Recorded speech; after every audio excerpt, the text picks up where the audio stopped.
కనీస యుద్ధం మెలకువలు తెలియదు. గుంపులుగా వెళ్లి శవాలుగా తిరిగొస్తున్నారు. వార్ జోన్లో కర్తవ్యం మరచి పోన్ వీడియోలు చూస్తున్నారు. ఉక్రెయిన్ రష్యా యుద్ధంలో డిక్టేటర్ కిమ్ సైనికులపై వినిపించిన ఆరోపణలే ఇవన్నీ. కానీ ఇదంతా గతం. ఇప్పుడు సీన్ మరోలా ఉంది. కిమ్ సోల్జర్స్ యాక్షన్ మార్చేశారు. వార్ జోన్లో మరణానికి సైతం సిద్ధపడుతూ ఉక్రెయిన్ దళాలను మృగాల్లా వేటాడుతున్నారు. సింపుల్గా చెప్పాలంటే కిమ్ ఆర్మీ కనిపిస్తేనే కీవ్ సేనలు బెదిరిపోయే పరిస్థితులు ఉన్నాయి. సరిగ్గా ఇలాంటి సమయంలోనే కిమ్ జోంగ్ ఉన్ మరో షాకింగ్ డెసిషన్ తీసుకున్నారు. ఆ నిర్ణయమే కీవ్ వెన్నులో వణుకు పుట్టిస్తోంది. ఇంతకు వార్ జోన్ను షేక్ చేస్తున్న కిమ్ నిర్ణయం ఏంటి? ఇవాల్టి టాప్ స్టోరీలో చూద్దాం.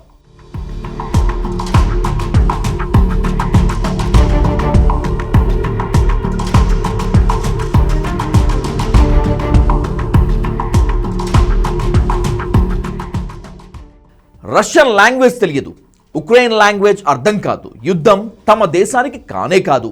తమ అధినేత ఆదేశించాడని యుద్ధభూమిలో అడుగుపెట్టారు. కానీ ప్రత్యక్ష యుద్ధంలో పాల్గొన్న అనుభవం వారిలో ఒక్కరికి కూడా లేదు. పైగా తొలిసారి స్వేచ్ఛా ప్రపంచంలో అడుగుపెట్టడంతో ఇప్పుడు కాక ఇంకెప్పుడు అంటూ ఇంటర్నెట్లో విహరించడం మొదలుపెట్టారు. దీంతో ఉక్రెయిన్ దళాలకు కిమ్ సేనలను వేటాడటం ఈజీ అయిపోయింది. వందల మందిని డ్రోన్లతో వెంటాడి మరీ హతమార్చారు. ఆ వీడియోలను సోషల్ మీడియాలో వదిలి ఇది మా సత్తా అంటూ గొప్పలు పోయారు. కానీ కిమ్ ఆర్మీ ఓటమిని అంత ఈజీగా అంగీకరించే టైప్ కాదు. ప్రాణాల కోసం పాకులాడే అలవాటు లేదు. ఒకవేళ యుద్ధంలో ఎలాగో బయటపడినా స్వదేశానికి వెళ్లే ధైర్యం అసలే చెయ్యలేరు. ఇక్కడే కొరియన్ సేనలు తెగించాయి. మరణానికి సైతం ఎదురెళ్లాలని డిసైడ్ అయ్యాయి. నార్త్ కొరియా రాజధాని నుంచి వస్తున్న ఆదేశాలను శిరస్సా వహించాయి.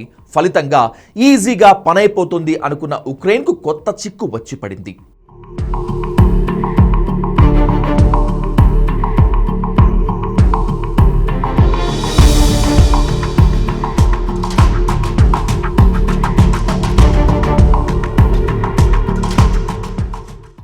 ఇటీవల ఉక్రెయిన్ డ్రోన్లు వందల మంది కిమ్ సైనికుల్ని హతమార్చిన తర్వాత సంచలన విషయం బయటపడింది. నార్త్ కొరియా సైనికులకు వారి దేశం నుంచి స్పష్టమైన ఆదేశాలు అందినట్లు కొన్ని పత్రాలు ఉక్రెయిన్కు దొరికాయి.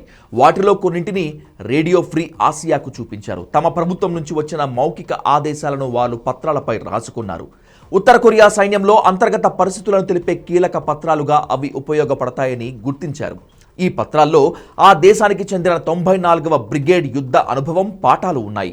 పెద్ద పెద్ద బృందాలుగా ఏర్పడి దాడులు చేయొద్దని వాటిలో స్పష్టంగా రాసి ఉంది. 2 లేదా 3 సైనికులు గ్రూప్గా ఏర్పడి ఆపరేషన్లు నిర్వహించాలని ఆదేశించారు. ఇలా చేస్తే ప్రత్యర్థి శతఘ్ని దళాల ప్రభావం గణనీయంగా తగ్గిపోతుందని అందులో వివరించారు. పోరాటం జరుగుతున్న వేళ సహచరులు గాయపడినా మరణించినా పట్టించుకోవద్దని, ముందుకే వెళ్లాలని వాటిల్లో ఉన్నాయి. ఆ తర్వాతే యుద్ధ భూమిలో కిమ్ సైనికుల యాక్షన్ మారింది.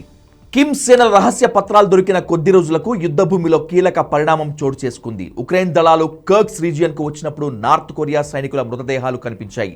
ఆ మృతదేహాల మధ్యలో ఒకరు ప్రాణాలతో ఉన్నారు. అతడు కీవ్ బలగాలు దగ్గరికి వచ్చినప్పుడు తన చేతిలోని గ్రెనేడ్ పేల్చుకొని ఆత్మాహుతికి పాల్పడ్డాడు. ఈ హఠాత్ పరిణామాన్ని ఉక్రెయిన్ సేనలు అస్సలు ఊహించలేదు. ఆ తర్వాతే కిమ్ అసలు వ్యూహమేంటో అర్థమైంది. రష్యా కోసం కిమ్ దళాలు ఏ స్థాయిలో పనిచేస్తున్నాయనేటువంటిది ఉక్రెయిన్కు అర్థమైంది అప్పుడే.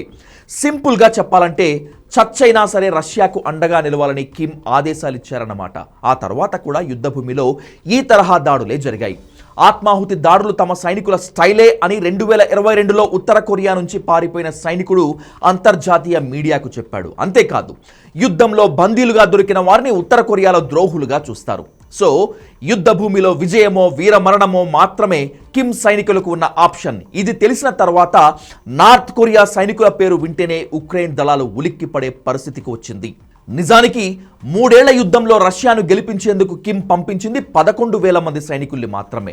వాళ్లే ఉక్రెయిన్ సేనలను వణికిస్తున్నారు. అదే 1,00,000 మంది సైనికులు యాక్షన్లోకి దిగితే మిత్రుడు పుతిన్ కోసం కిమ్ ఇప్పుడు అదే చేస్తున్నాడు. యుద్ధంలో ఉక్రెయిన్ కథకు ముగింపు పలికేందుకు 1,00,000 మంది సైనికుల్ని రంగంలోకి దించాలని డిసైడ్ అయ్యారు. త్వరలోనే వారందరినీ యుద్ధభూమిలో మోహరించాలని డిసైడ్ అయ్యారు. జస్ట్ 11,000 మంది సైన్యమే ఉక్రెయిన్ ముప్పు తిప్పలు పెడుతున్న వేళ 1,00,000 మంది కిమ్ సైన్యం రంగంలోకి దిగితే ఉక్రెయిన్ దేవుడు కూడా కాపాడలేడు. కిమ్ జోన్ ఉన్కు కావాల్సింది కూడా అదే. మిత్రధర్మం ప్రకారం పుతిన్ను గెలిపించుకోవాలనే కోరిక ఒకటే కాదు, పశ్చిమ దేశాలను మట్టి కరిపించాలన్న కోరిక కిమ్కు బలంగా ఉంది. ముఖ్యంగా అగ్రరాజ్యం అమెరికా అంతు చూడాలని కిమ్ ఎన్నో ఏళ్లుగా కలలు కంటున్నారు. అందుకు అవసరమైతే తన సైన్యం మొత్తాన్ని బలివ్వటానికైనా కిమ్ సిద్ధమే. అందులో భాగంగానే 1,00,000 మంది సైనికుల్ని యుద్ధ భూమిలో దించాలని భావిస్తున్నారు. ఇదే జరిగితే ఆ 1,00,000 మంది ఉక్రెయిన్ పాలిట యమ కింకర్లవ్వటం ఖాయం.